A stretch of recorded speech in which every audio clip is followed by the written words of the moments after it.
एक बार बिहारी से आईएएस के इंटरव्यू में यह पूछा गया कि भाई बिहारी को बुद्धू क्यों कहते हैं। बिहारी ने जवाब दिया कि भाई सिद्धार्थ जो थे बिहार में आकर ज्ञान प्राप्त किए इसलिए ज्ञानी कहलाए और यहीं से इन्हें बुद्ध कहा गया और यही बुद्ध का थोड़ा बिगड़ा रूप बुद्धू होता है और इसीलिए बिहारी को बुद्धू कहा जाता है। जी हाँ दोस्तों, आज हम लोग पढ़ेंगे गौतम बुद्ध के बारे में, पूरे उनकी जीवन कथा के बारे में, पूरे अपने स्टाइल में यानी बिहारी स्टाइल में। Oh my God! Wow! शुरू से लेकर लास्ट तक जरूर देखिएगा, आपको पूरा का पूरा अच्छी तरह से समझ में आने वाला है। तो चलिए फिर शुरू करते हैं। यहां देखते हैं, सबसे पहली बात, बुद्ध को सिद्धार्थ कहा गया। इनका जन्म 563 बीसी में हुआ लुम्बिनी में। लुम्बिनी है कहां? तो कपिलवस्तु, और कपिलवस्तु है कहां? तो नेपाल के तराई में। और इनके पिता का नाम सुधोधन और ये शाक्य क्षत्रिय कुल के प्रधान थे, यानी कपिलवस्तु के शासक थे, यानी राजा थे, शान से राज करने वाले। बुद्ध के माता का नाम था महामाया, जो कोलियन वंश की कन्या थी। लेकिन एक यहां दुखद चीज हो गया कि जैसे ही बुद्ध जन्म लिए थे तो एक सप्ताह के बाद महामाया की मृत्यु हो गई। अब सुधोधन सोचने लगे कि ले बिलैया अब क्या होगा, इनका लालन पालन कौन करेगा। बुद्ध का लालन पोषण किसने किया था? तो महाप्रजापति गौतमी। एक चीज और हुआ, जैसे ही बुद्ध जन्म लिए थे तो दो ब्राह्मण को बुलाया गया, एक कालदेव को और कौंडियों को। और ये लोग देखे, बोले ये जो बालक जो हैं ये एक चक्रवर्ती राजा बनेंगे और नहीं तो सन्यासी बनेंगे। राजा बोले भैया राजा बन जाए तो बहुत बढ़िया, इस सन्यासी का है, अगर सन्यासी बन जाएंगे तो कपिलवस्तु को संभालेगा कौन। देखिए कितने तेजस्वी लोग हैं हमारे पास कि भाई देखकर बता देते थे कि ये आगे भविष्य में क्या करने वाले हैं। और आज की अगर बात कर ले पंडित जी लोग का, तो अगर बेरोजगार का हाथ देखेंगे तो कहेंगे ये हो तो 3 गो 4 गो 5 गो शादी लिखल है, अब बहुत बड़का नौकरी करोगे। समझ रहे हो आप? झुट्टो खाली लेवेला। और अगर मान लीजिए कोई परिवार परेशान है और पंडित जी को बुला लिए तो पंडित जी कहेंगे लगता है तो चाय में कुछ मिलाकर कोई पास आस पास वाला जो जले वाला है वही चाय में मिलाकर कुछ दे दिया है।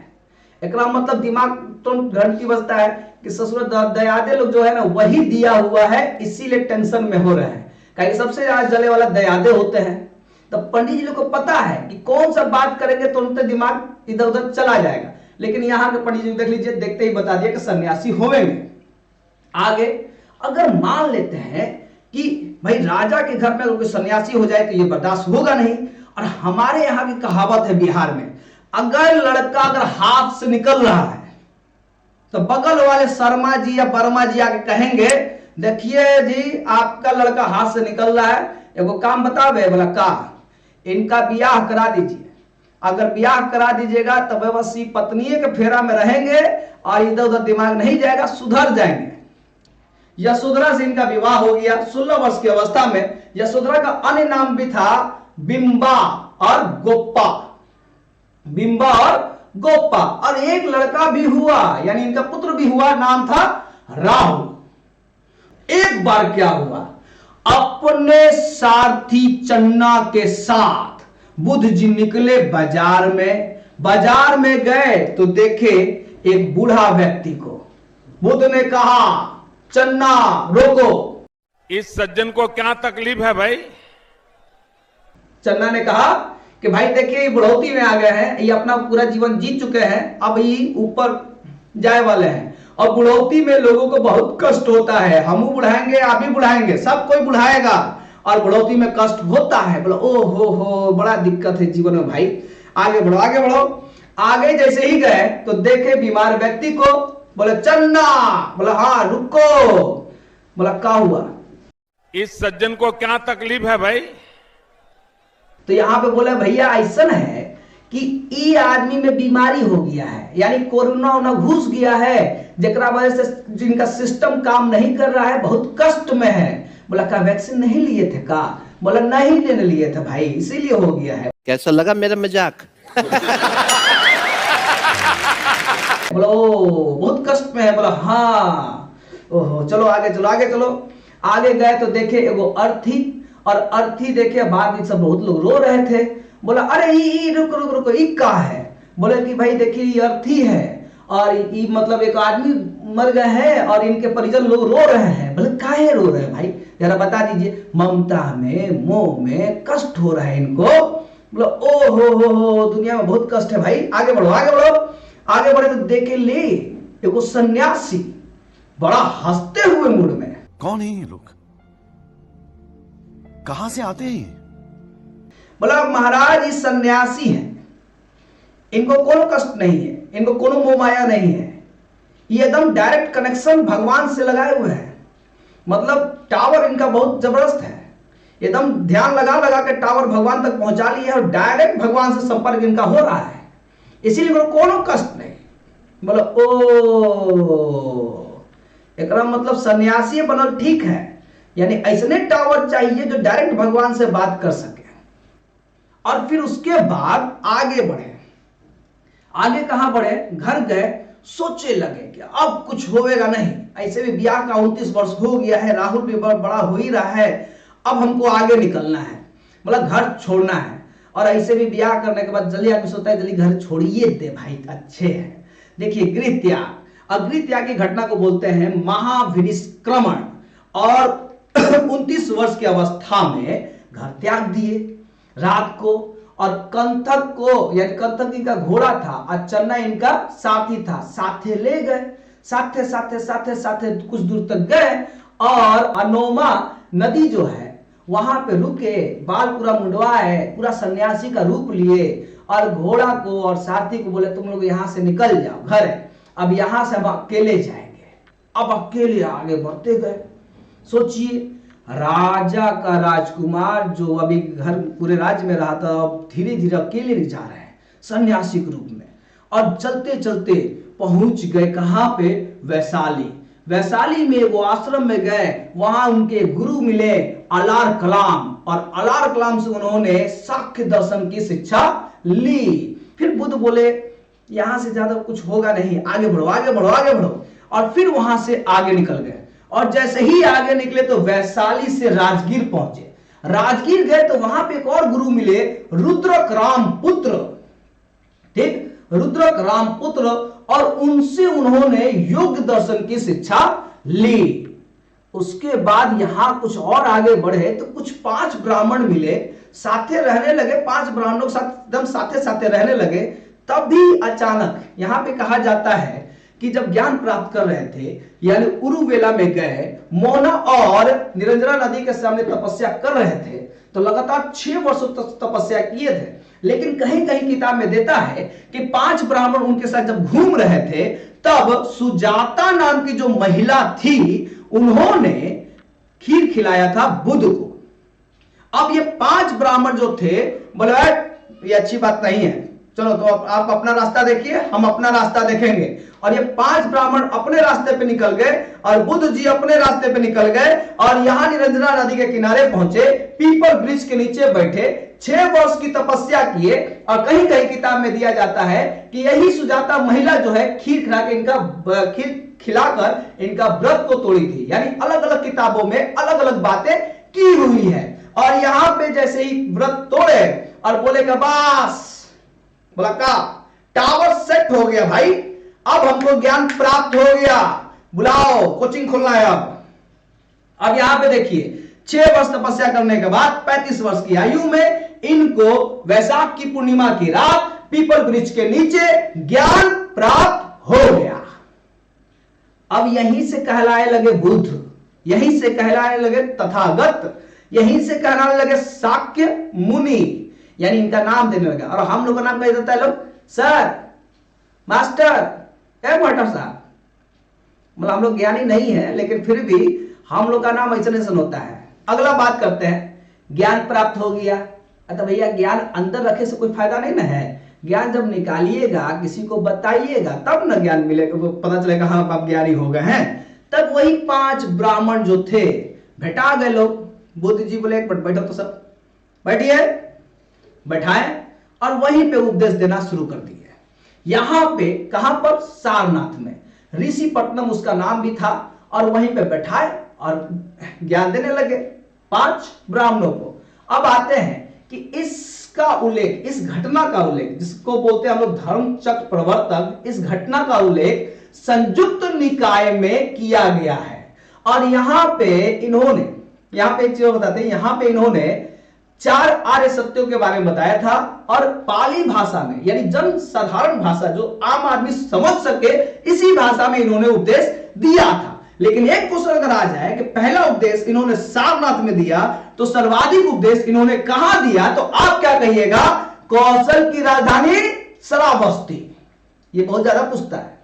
अब आते हैं नेक्स्ट, पहला उपदेश दे दिए तो बोला अरे वाह बहुत बड़का ज्ञानी है, बहुत बड़का ज्ञानी है। और धीरे धीरे यहीं से एक संघ भी बनाने की बात होने लगी। धीरे धीरे लोग इनके साथ जुड़ने लगे, बहुत राजा लोग जुड़े और बहुत लोग जुड़े। जैसे कि अगर हम बात करें यहां पर 4 आर्य सत्य क्या था? बोले दुख है, दुख है। सबसे बड़ा बात कि जन्म ले लिया मरण होगा, वही सबसे बड़का दुख है। यहां पे कहता है दुख समुदाय के रूप में आता है, बहुत लालसा सा लोगों को होता है ना, तो यही दुख का कारण है। अब नेक्स्ट आता है दुख निरोध, दुख का निदान है। अब अगला 4 आर्य सत्य क्या था? इसमें दुख निरोध गामिनी प्रतिपदा दुख निदान उपाय है। मतलब कहने का मतलब है कि ये जो दुख है ये इस 4 आर्य सत्य हैं, जो आप समझ लीजिए। सबसे बड़ी बात आप जान लीजिए कि जन्म ले लिए हैं तो दुख होना ही है, ब्याह कर लिए हैं तब दुख होना ही है। अब मतलब बहुत सारा चीज दुख का कारण भी होता है, लालसा भी होता है कि हमारा चैनल अगर 1 लाख है तो 10 लाख कब पहुंचेगा, 20 लाख कब पहुंचेगा, इसका दुख है। समझ रहे हैं? बहुत सारा दुख तो बहुत सारा होता है। उसके बाद कहते हैं ना कि अगर इसको हटाना है ना, अगर आपको ये जो सत्य दुख अगर आपको कम करना है, इसके लिए अष्टमार्गिक मार्ग जो है वो अपनाना चाहिए। कौन सा? तो अष्टमार्गिक, यहां पे देखिए, एक सम्यक दृष्टि, वस्तुओं के वास्तविक स्वरूप का अध्ययन करना या ध्यान लगाना। दूसरा है संकल्प, यानी हिंसा द्वेष एकदम हटाइए। बोले 1 लाख है तो रहने दो, 10 लाख नहीं जाता तो हम क्या करें, हो गया। यहां पे वाक्य, अप्रिय वचनों से परित्याग, मतलब बढ़िया बात बोलिए, खराब बात मत बोलिए। नेक्स्ट अगला बात आता है कर्म, यानी दान दया सत्य अहिंसा, ये सब अच्छे कर्म हैं, यही कीजिए। और आता है आजीव, यानी सदाचार नियमों का अनुकरण करें, ऐसा नियम बनाए अपने जीवन को एकदम सादा जीवन, उच्च विचार वाला बात है। इना की एप्पल लेते हैं चमकाते रहिए, यही रे एप्पल, ऐसे चमकाने से कोई फायदा होता है नहीं। यानी आप क्या करते हैं, दिखावा में ज्यादा हम लोग जीते हैं और सादगी जीवन को भूल जाते हैं। अगला आता है, यहां पे आता है व्यायाम, यानी आप हमेशा एक्सरसाइज कीजिए, विवेकपूर्ण रहिए। और उसके बाद कहता है स्मृति, यानी अच्छी अच्छी बातों को स्मृति में लाइए। एक चीज और बता देते हैं, कभी कभी आपके साथ अप्रिय घटना हो जाता है, ऐसा सुना, यही बार बार आपके घूम घूम के आता है। यानी आप जब पढ़ते हैं तो आपके पास में जब भी पढ़ेगा तो आपको यही सब अप्रिय घटना घूम घूम के आता है। किसी तरह से इसको लाइए मत दिमाग में, मिटा दीजिए, अच्छी अच्छी बात सोचिए। ठीक, आते हैं नेक्स्ट, अगला बात करें। यहां पे समाधि, यानी मन और चित्र की एकाग्रता।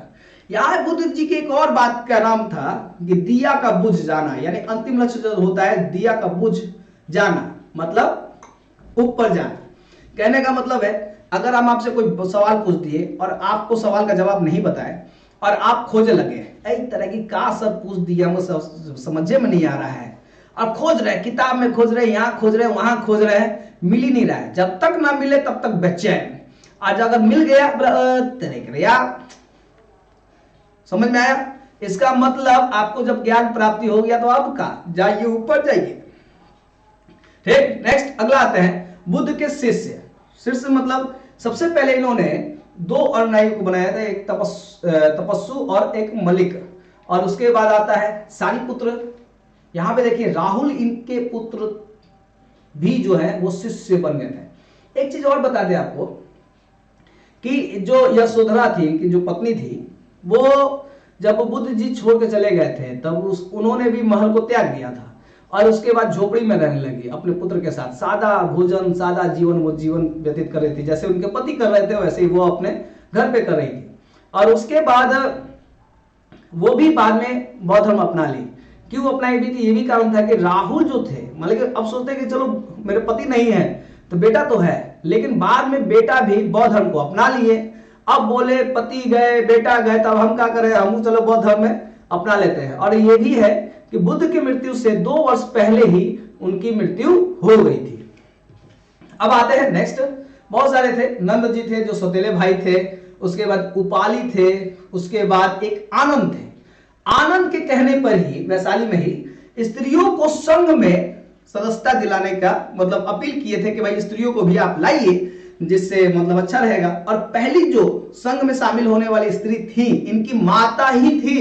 यहां पे अगर हम बात करें आगे, जैसे अरनाई के शासक बात कर ले, बिंबिसार हर्यक वंश के थे, और यहाँ पे प्रसेनजित और फिर उदयन बहुत लोग थे।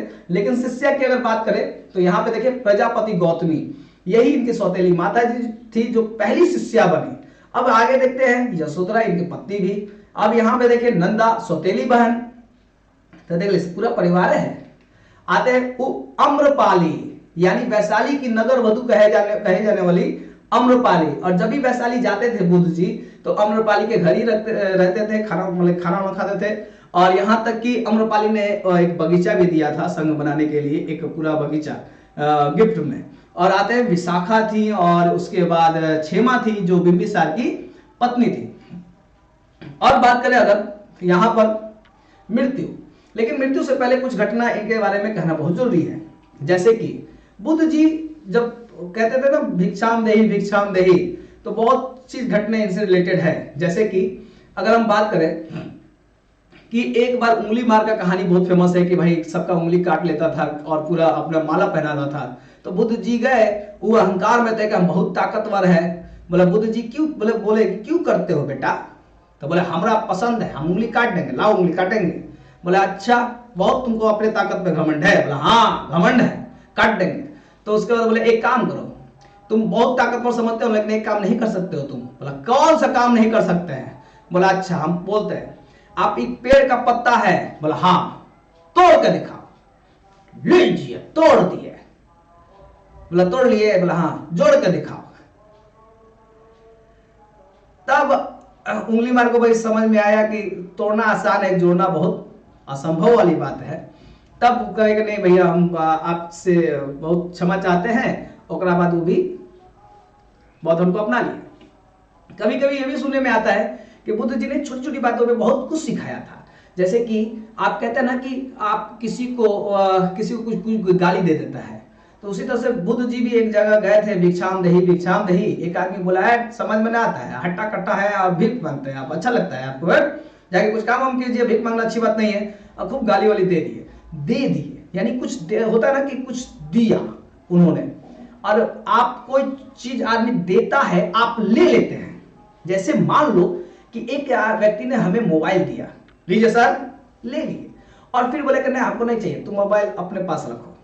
उसी तरह से अगर हमको बात कहते हैं कि अगर कोई व्यक्ति कोई हमको बोले कि कुत्ता कमीना हमको दे, और हम बोले ना हमको कुत्ता कमीना नहीं चाहिए, आप रख लीजिए अपने पास, तो ये कुत्ता कमीना किसके पास रहा है? जो हमरा बोला ओकरे पास।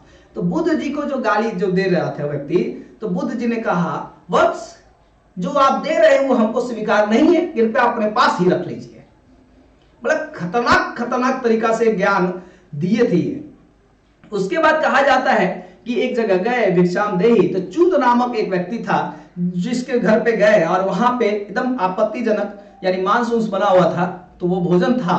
अब चुंद सोचने लगा कि इतने बड़े महान व्यक्ति हमारे घर पर आए हैं तो कुछ ना कुछ खिलाना तो पड़ेगा ही, अगर खाली हाथ लौटा दिया तब भी पाप पड़ेगा।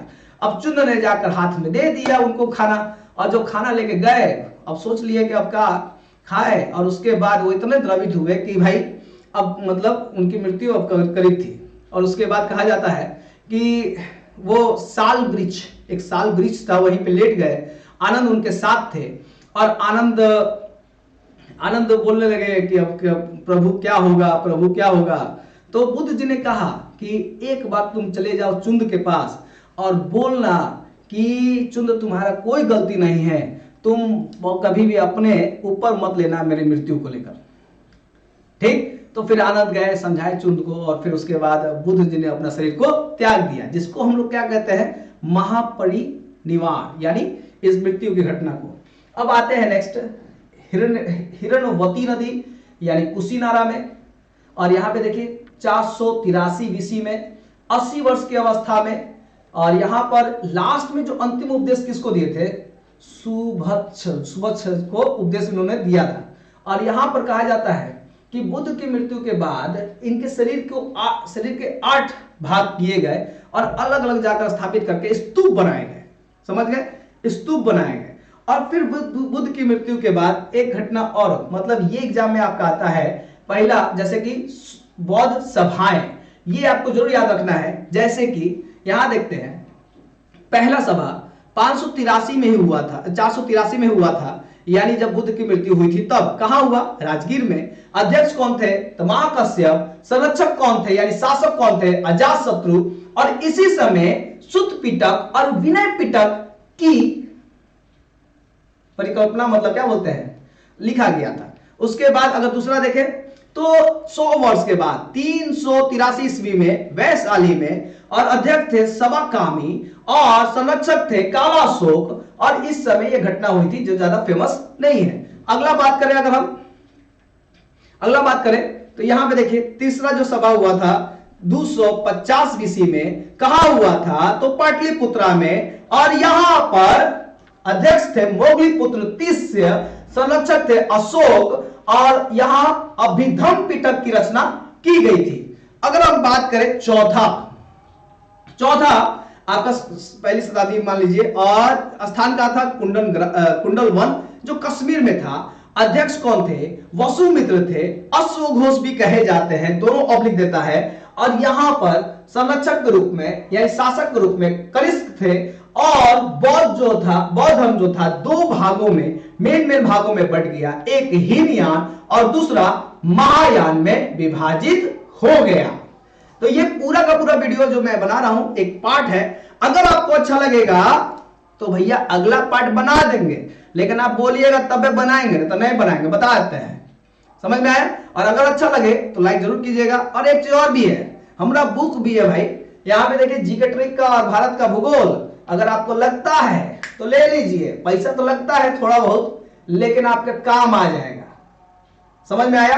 और अगर आपको ट्रिक देखना है ना तो हमारे ही चैनल पे बहुत सारे ट्रिक डाले हुए हैं, आपको खुद ब खुद समझ में आएगा कि भैया ट्रिक काम लायक है या नहीं है। पहले हमारा वीडियो देख लीजिए, उसके बाद ठीक। तो मिलते हैं नेक्स्ट वीडियो में। जय हिंद। खत्म। Bye bye, tata, good bye.